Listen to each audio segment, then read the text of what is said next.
नमस्कार दोस्तों, मैं वैभव आपका दिल से स्वागत करता हूं। आज जो कहानी आप सुनने जा रहे हैं ना, वो कोई काल्पनिक बात नहीं है। ये एक सच्चा अनुभव है, एक ऐसे इंसान की ज़िंदगी का जिसने कर्ज के पहाड़ के नीचे भी हिम्मत नहीं हारी और सिर्फ बजरंगबली की भक्ति और हनुमान चालीसा के पाठ से अपनी ज़िंदगी बदल दी।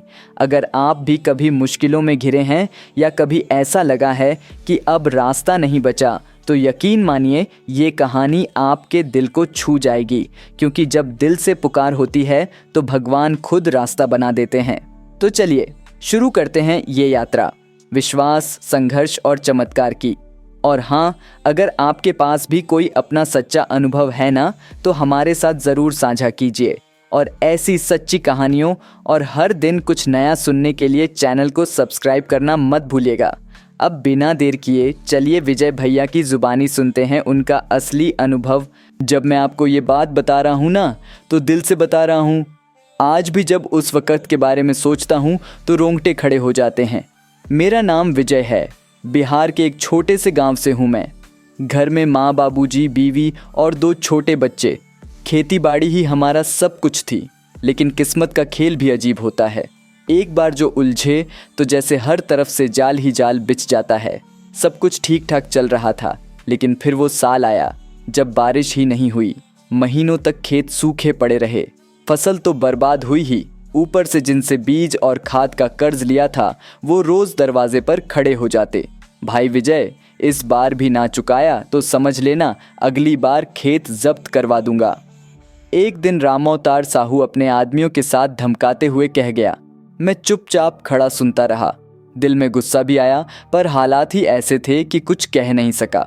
हर सुबह उठता तो सिर पर कर्ज का बोझ ऐसा लगता जैसे सांस भी उधार की हो गई हो। कभी कभी अपने बच्चों को देखता तो आंखें भर आतीं। छोटा बेटा गोलू सिर्फ 6 साल का एक दिन मासूमियत से बोला, पापा हमारे घर में भी टीवी कब आएगा? उसकी मासूम आंखों में सपने थे, लेकिन मेरे पास तो रोटी के भी लाले थे। रातों को नींद गायब हो गई थी। लेटता तो लगता कोई छाती पर बैठा है। दिमाग में वही सवाल घूमता, कैसे चुकाऊंगा इतना कर्ज? क्या होगा मेरे परिवार का? एक रात तो हद ही हो गई। अकेले बैठा था चौपाल के कोने में, चुपचाप। पास में बैठे बुजुर्ग रामेश्वर बाबा ने देखा तो बोले, का बात है बेटा विजय, आज बड़ा चुपचाप दिख रहला। मैंने बस सिर झुका लिया। वो फिर बोले, बता बेटा, मन हल्का होए, कौन बोझ उठावत रहे तू अकेले?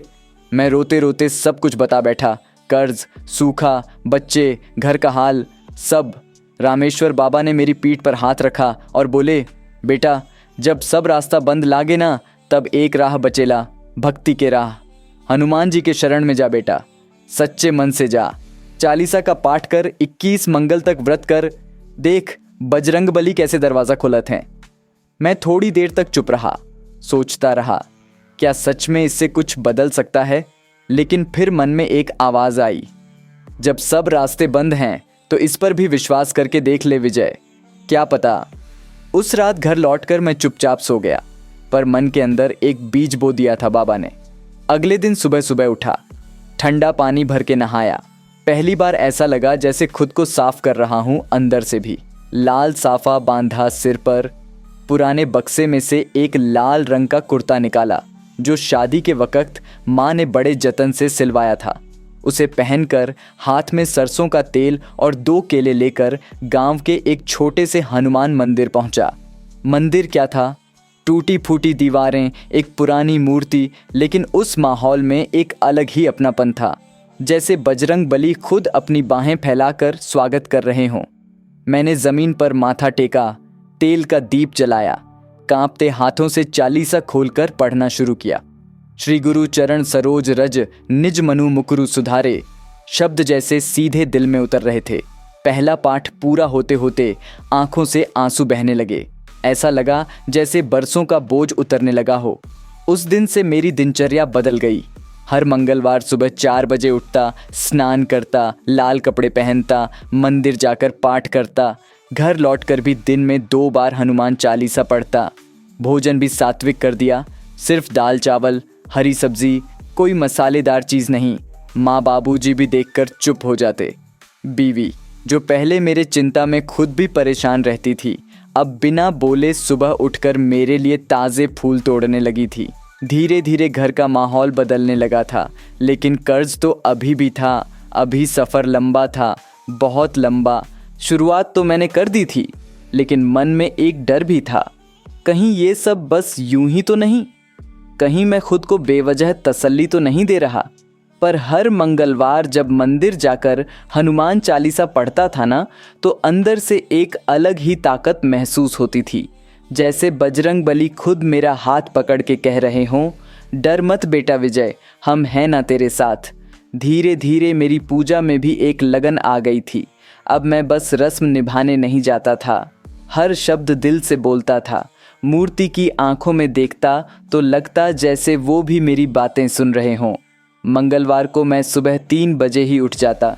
सर्दियों में जब सब रज़ाई में दुबके रहते, मैं खुले कुएं से ठंडा पानी भरता। हाथ कांपते, दांत कटकटाते, पर मन में खुशी होती, जैसे ये ठंडी हवा, ये ठंडा पानी सब मेरी परीक्षा ले रहे हों और मैं पास हो रहा हूँ। कपड़े भी वहीं लाल पहनता। एक बार बीवी ने कहा भी, इतनी ठंड में भी गीला लाल कुर्ता पहनते हो, बीमार पड़ जाओगे। मैं हंस के बोला, बीमार तो वैसे भी पड़ा हूँ चिंता से, अब अगर भक्ति से थोड़ा आराम मिल रहा है तो ये भी सही। मंदिर पहुँचता तो देखा कि मंदिर के पास के नीम के पेड़ पर ओस की बूंदें चमकती थीं, जैसे कोई छोटे छोटे मोती लटक रहे हों। हवा में हल्की हल्की धूप की खुशबू घुलती थी। वो माहौल ही कुछ ऐसा था कि मन अपने आप शांत हो जाता था। हनुमान जी की मूर्ति के सामने बैठता, तेल का दीपक जलाता। तेल ढालते वक्त एक एक बूंद के गिरने की आवाज़ तक सुनाई देती थी, टप टप। उस सन्नाटे में हर आवाज़ जैसे बजरंग बली तक पहुंच रही हो। फिर मैं चालीसा खोलता। पहला शब्द बोलते ही लगता जैसे शरीर हल्का हो गया, जय हनुमान ज्ञान गुण सागर, जय कपीस तिहु लोक उजागर। हर पाठ के बाद मैं वही 2 केले और गुड़ चढ़ाता, फिर आंख बंद करके मन ही मन सब कुछ बोलता जो दिल में था। हे बजरंग बली, मुझे रास्ता दिखाइए, कर्ज से मुक्ति दिलाइए, अपने बच्चे की इज्जत बचाइए। ये सब करते करते 1 महीना बीत गया, पर अभी तक कोई चमत्कार नहीं हुआ था। कई बार मन में थोड़ा संशय आता भी था। एक रात बीवी ने धीरे से कहा, सुनिए, सब ठीक तो है ना? कई लोग हंसते हैं, कहते हैं कि पूजा पाठ से कौन सा कर्ज उतरता है। मैं चुप हो गया, पर फिर खुद को समझाया, लोगों का काम है कहना, मैं तो अपना विश्वास नहीं छोड़ूंगा। जब बच्चे छोटे थे और गिरते थे तो उठते ही दौड़कर माँ के पास जाते थे ना, वैसे ही मैं भी संकट में भागकर बजरंग बली के पास आया हूँ। वो मेरा हाथ ज़रूर पकड़ेंगे। उसके बाद मैंने अपनी पूजा में और भी ज़्यादा निष्ठा जोड़ दी। अब मैं हर मंगलवार के अलावा रोज़ भी सुबह शाम हनुमान चालीसा पढ़ने लगा। रोज़ सुबह जब सूरज उगने लगता तो सबसे पहले मैं चंदन घिसकर दीपक के सामने लगाता, थोड़ी सी तुलसी के पत्तों की माला बनाता और फिर पाठ शुरू करता। यहाँ तक कि मैंने अपने घर के पुराने कोने को भी साफ करके एक छोटा सा हनुमान जी का स्थान बना लिया। मिट्टी से एक छोटा सा चौकोर चबूतरा बनवाया, उस पर साफ कपड़ा बिछाया और बीचों बीच बजरंग बली की छोटी सी तस्वीर रख दी। घर में जब कोई आता तो पूछता, ई का नयका बनवले हो विजय? तो मैं हंस के कहता, यही मेरा असली बैंक है अब, जहाँ से बिना सूद के सब कुछ मिलेगा। धीरे धीरे मन में भरोसा और गहरा होता चला गया। अब मैं सिर्फ कर्ज के लिए नहीं, बल्कि खुद को संभालने के लिए भी पूजा करने लगा था। कई बार तो ऐसा लगता कि जब मैं हनुमान चालीसा पढ़ता तो कमरे में कोई और भी मौजूद है, जैसे कोई बहुत शक्तिशाली और दयालु हाथ मेरे सिर पर स्नेह से सहला रहा हो। उधर खेत में भी थोड़े थोड़े बदलाव दिखने लगे थे। बारिश थोड़ी समय पर आनी शुरू हुई। फसलें जो पहले मुरझा जाती थीं अब हरी भरी दिखने लगीं। गांव के लोग भी धीरे धीरे बदलते माहौल को देखकर हैरान होने लगे थे। रामेश्वर बाबा एक दिन आए और बोले, देखा बेटा विजय, विश्वास और धैर्य का फल कभी खाली नहीं जाता। बजरंग बली के घर देर हो सकती है, अंधेर नहीं। उनकी बात सुनते ही आंखें भर आईं। सच कहूँ, उस दिन मैंने पहली बार सुकून की एक हल्की सी झलक महसूस की थी, जैसे बहुत घना अंधेरा था पर कहीं दूर एक छोटी सी रोशनी दिखाई दे गई हो। बस उसी दिन से मैंने ठान लिया, अब चाहे कुछ भी हो जाए विश्वास नहीं डगमगाएगा, क्योंकि मुझे यकीन था कि बजरंग बली मेरा हाथ थाम चुके हैं। बस अब वो सही वक़्त का इंतज़ार कर रहे हैं। दिन बीतते गए, मेरा हनुमान जी पर भरोसा और भी गहरा होता गया। पर एक बात मैं अब भी महसूस करता था, सिर्फ पाठ करने से नहीं, मन से जुड़ने से चमत्कार होता है। जैसे कोई बच्चा जब सचमुच रोकर माँ को बुलाता है तो माँ कितनी भी दूर हो दौड़ी चली आती है ना, बस वैसा ही भाव चाहिए था। अब मेरी दिनचर्या भी बदल गई थी। सुबह जल्दी उठना, फिर स्नान करना, फिर साफ सुथरे कपड़े पहनकर हनुमान चालीसा का पाठ करना, फिर ही बाकी काम करना। पहले मैं काम के चक्कर में पूजा टालता था, अब पूजा के बाद ही बाकी काम करता था। जैसे मेरी असली शुरुआत वही थी। एक दिन की बात है, मैं मंदिर में दीपक जलाकर चालीसा पढ़ रहा था। अचानक सामने से एक बुजुर्ग बाबा आए, सफ़ेद झक चादर लपेटे हुए, हाथ में एक छोटा सा लौटा लिए। चेहरे पर इतनी शांति थी कि जैसे खुद भगवान का कोई दूत हो। वो मेरे पास आए, मुस्कुराए और बोले, बेटा चिंता मत कर, बजरंग बली की शरण में जो आया उसका कभी अनिष्ट नहीं होता। मैं तो जैसे हैरान रह गया, मैंने तो उनसे कुछ कहा भी नहीं था, फिर कैसे समझ गए मेरी हालत। मैं हाथ जोड़कर खड़ा हो गया। उन्होंने मेरे सिर पर हाथ फेरा और कहा, आज से हर मंगलवार एक दीपक घर के बाहर भी जलाना, दरिद्रता दूर होगी। उस दिन से मैंने ये भी शुरू कर दिया। घर के दरवाजे पर एक मिट्टी का छोटा दीपक रखता, उसमें सरसों का तेल डालकर हनुमान जी का नाम लेकर जलाता। दीपक जलाते वक्त मन में यही भाव रखता, हे बजरंगबली, मेरे घर में बरकत हो, सुख शांति हो, कर्ज से मुक्ति मिले। धीरे धीरे कुछ अजीब बदलाव दिखने लगे। जहां पहले रोज कोई ना कोई झगड़ा हो जाता था, अब घर का माहौल थोड़ा शांत हो गया था। बीवी भी अब बिना कहे पूजा में साथ दे देती थी। बच्चे भी शाम को खुद से कहने लगे, पापा हम भी पाठ में बैठेंगे। आप सोचिए, वो बच्चे अब शांत होकर बैठते और जय हनुमान कहते। ये खुद में ही एक बहुत बड़ा बदलाव था। दिल से महसूस होता था कि बजरंग बली धीरे धीरे घर में प्रवेश कर रहे हैं, जैसे किसी वीरान बगीचे में फिर से फूल खिलने लगे हों। एक और बात बताऊं, पहले मैं हर समय चिंता में घिरा रहता था। कर्ज कैसे चुकाऊंगा, लोन वाला कब आएगा, क्या गिरवी रखना पड़ेगा। पर अब वही चिंता जब आती तो मन में अपने आप एक आवाज़ उठती, डर मत, बजरंग बली सब देख रहे हैं, तेरा कुछ नहीं बिगड़ेगा। और सच में ये आवाज़ इतनी सच्ची लगती कि डर गायब हो जाता। इसी दौरान गांव में एक मेला लगा। मेले में एक दुकान पर एक छोटी सी चांदी की हनुमान जी की मूर्ति देखी। बहुत सुंदर थी, पर दाम सुनकर मैं चुप हो गया। 75 रुपये मांग रहा था दुकानदार, और उस समय मेरे पास जेब में सिर्फ 40 रुपये थे। मैं मूर्ति को देखता रहा, फिर मन ही मन बजरंग बली से कहा, अगर आप चाहेंगे तो ये मूर्ति खुद ही मेरे पास आ जाएगी। और बिना कुछ बोले आगे बढ़ गया। अगले ही दिन एक पुराना जानने वाला आया। वो बोला, विजय भाई, मैंने सुना तुम्हें पूजा पाठ में बहुत विश्वास हो गया है। मेरे पास एक छोटी सी चांदी की मूर्ति है। अब मैं विदेश जा रहा हूँ, सोचा कि तुम्हें दूँ ताकि सही हाथों में रहे। और वही चांदी की हनुमान जी की मूर्ति मेरे हाथों में रख दी, जो मैंने मेले में देखी थी। मैं आंखें भरकर हनुमान जी को देखता रहा, कभी मूर्ति को, कभी आसमान की ओर, जैसे बजरंग बली मुस्कुरा कर कह रहे हों, देखा बेटा, तेरा विश्वास व्यर्थ नहीं जाएगा। उस दिन पहली बार मुझे महसूस हुआ कि चमत्कार दिखने के लिए नहीं होते, महसूस करने के लिए होते हैं। और जब आप सच्चे मन से बिना किसी स्वार्थ के अपने इष्ट को पुकारते हैं तो वह बिना देर किए आपको जवाब देते हैं। अब तो मेरा विश्वास अडिग हो चुका था। मैं जानता था कि कर्ज चाहे कितना भी बड़ा हो, बजरंग बली जब साथ हैं तो रास्ता भी दिखेगा और मंजिल भी मिलेगी।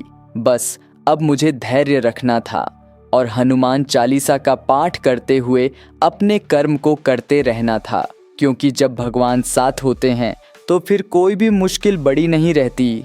कुछ ही महीनों में मेरी पूरी दुनिया बदलने लगी थी। जो घर पहले चिंता और झगड़ों से भरा था, वहाँ अब हर सुबह हनुमान चालीसा के शब्द गूंजते थे। जैसे किसी सूखे खेत में पहली बारिश हो, वैसा सुकून घर में भरने लगा था। पर असली परीक्षा अभी बाकी थी। एक दिन बैंक का नोटिस आया। लिखा था कि अगर 7 दिन के अंदर कर्ज का पेमेंट नहीं किया तो घर पर ताला लग जाएगा। आंखों के सामने अंधेरा छा गया। कागज हाथ में लेकर मैं वहीं बैठ गया। बीवी ने देखा तो डरते हुए पास आई। क्या हुआ? मैंने कागज दिखा दिया। उसकी आंखों में आंसू आ गए। पर उस दिन मैंने कुछ अलग किया। आंसू बहाने की जगह मैं हनुमान जी की मूर्ति के सामने बैठ गया। धीरे से दीपक जलाया और बस चुपचाप बैठा रहा। कुछ नहीं मांगा, कुछ नहीं कहा, बस भीतर से एक ही बात निकलती रही, आप ही मालिक हैं, आप ही रक्षा करेंगे। रात को नींद तो नहीं आई, पर मन में कोई बेचैनी भी नहीं थी, जैसे कोई अदृश्य हाथ सिर पर रख कर कह रहा हो, सो जा बेटा, सब अच्छा होगा। अगले दिन सुबह जब मंदिर गया तो वहाँ वही बुजुर्ग बाबा फिर मिले। वो मुस्कुराए और बोले, बेटा, संकट आने पर घबराना नहीं चाहिए। जिसका रक्षक बजरंग बली हो उसे कोई छू भी नहीं सकता। मैंने हाथ जोड़कर सिर झुका दिया। उस दिन मैंने तय कर लिया था कि जो भी होगा हनुमान जी के भरोसे रहूँगा, डरूंगा नहीं। चौथे दिन की बात है। मैं अपने पुराने मालिक के घर से गुजर रहा था। उन्होंने मुझे देख लिया और आवाज़ दी, अरे विजय, इधर आओ बेटा। मैं थोड़ी हिचकिचाहट के साथ गया। उन्होंने कुर्सी पर बैठने को कहा और बोले, हमने सुना तुम्हारा कामकाज बंद हो गया है। मैंने सिर झुका लिया। कोई बात नहीं बेटा, मैं एक नया गोदाम खोल रहा हूँ, उसमें तुम्हें काम करना है। सैलरी वही, और साथ में एडवांस में थोड़ा पैसा भी मिलेगा, क्योंकि तुम भरोसेमंद हो। उस पल मेरे कानों में जैसे शंख बजने लगे। मैं आंखें भरकर बोला, सर, आप तो भगवान बनकर आए हो मेरे लिए। वो हंसते हुए बोले, नहीं बेटा, ये तो शायद ऊपर वाले की मर्जी थी। उसी दिन उन्होंने मुझे 50,000 रुपये एडवांस दिए। मैंने उसी शाम बैंक जाकर आधा कर्ज चुका दिया। बैंक वाले भी बोले, कमाल है विजय जी, हम तो उम्मीद छोड़ चुके थे। मैंने बस मन ही मन हनुमान जी को धन्यवाद दिया। कोई दिखावा नहीं, बस अंदर से बार बार झुकता रहा उनके चरणों में, क्योंकि जिसने समय पर डूबते को किनारे लगाया हो उसके लिए शब्द कभी काफ़ी नहीं होते। धीरे धीरे बाकी कर्ज भी उतरने लगा। घर में भी रौनक लौट आई थी। बच्चों की पढ़ाई, घर का खर्चा, सब कुछ पटरी पर आने लगा। हर मंगलवार को अब भी मैं घर के बाहर दीपक जलाता हूँ। अब वो दीपक सिर्फ तेल से नहीं जलता, उसमें विश्वास जलता है, आभार जलता है। कभी कभी बच्चे आकर पूछते, पापा, अगर फिर से कभी मुश्किल आई तो क्या करेंगे? मैं मुस्कुराते हुए कहता, डरेंगे नहीं बेटा, बजरंग बली के चरणों में बैठ जाएंगे, वो खुद रास्ता बना देंगे। आज जब पीछे मुड़कर देखता हूँ तो समझ आता है, समस्या बड़ी नहीं थी, हमारा विश्वास छोटा था। जिस दिन विश्वास बड़ा हुआ उसी दिन समस्या छोटी लगने लगी। और हनुमान जी का एक वचन हमेशा दिल में गूंजता रहता है, जो शरण आए उसे मैं कभी खाली नहीं जाने देता। यही मेरा जीवन का सच है। अगर आप भी आज किसी कर्ज, चिंता या दुख से घिरे हैं तो बस एक बार सच्चे दिल से बजरंग बली को पुकारिए, सिर्फ शब्दों से नहीं, दिल से। देखिए कैसे रास्ते अपने आप बनने लगेंगे, क्योंकि जहाँ विश्वास है वहीं चमत्कार है, और जहाँ बजरंग बली हैं वहाँ हार हो ही नहीं सकती। तो दोस्तों, ये थी विजय भैया की सच्ची कहानी। कैसे कर्ज की गहरी खाई से निकलकर उन्होंने अपने विश्वास के सहारे एक नई जिंदगी शुरू की। देखा आपने, जहाँ चारों तरफ अंधेरा हो वहाँ एक छोटी सी लौ भी कितना उजाला कर देती है। बस वही लौ है हमारा भरोसा, हमारी श्रद्धा। और जब वो श्रद्धा बजरंग बली के चरणों में हो तो कोई भी संकट टिक नहीं सकता। अगर आपको ये कहानी दिल से छू गई हो, अगर कहीं ना कहीं आपने भी खुद को इसमें पाया हो, तो कमेंट में एक बार जय बजरंग बली ज़रूर लिखिए। और अगर आपके पास भी कोई सच्चा अनुभव है, चाहे वो भक्ति से जुड़ा हो, चमत्कार से, संघर्ष से या जीत से, तो हमें ज़रूर भेजिए, ताकि हम आपके अनुभव को भी पूरी दुनिया तक पहुंचा सकें। हम सब एक परिवार हैं और हर एक कहानी किसी के जीवन में उम्मीद का दीपक बन सकती है। हर दिन एक नई सच्ची कहानी के लिए चैनल को सब्सक्राइब करिए और याद रखिए, विश्वास कभी हारने नहीं देता और बजरंग बली कभी अकेला नहीं छोड़ते। फिर मिलते हैं एक नई प्रेरणा के साथ। जय श्री राम, जय बजरंग बली।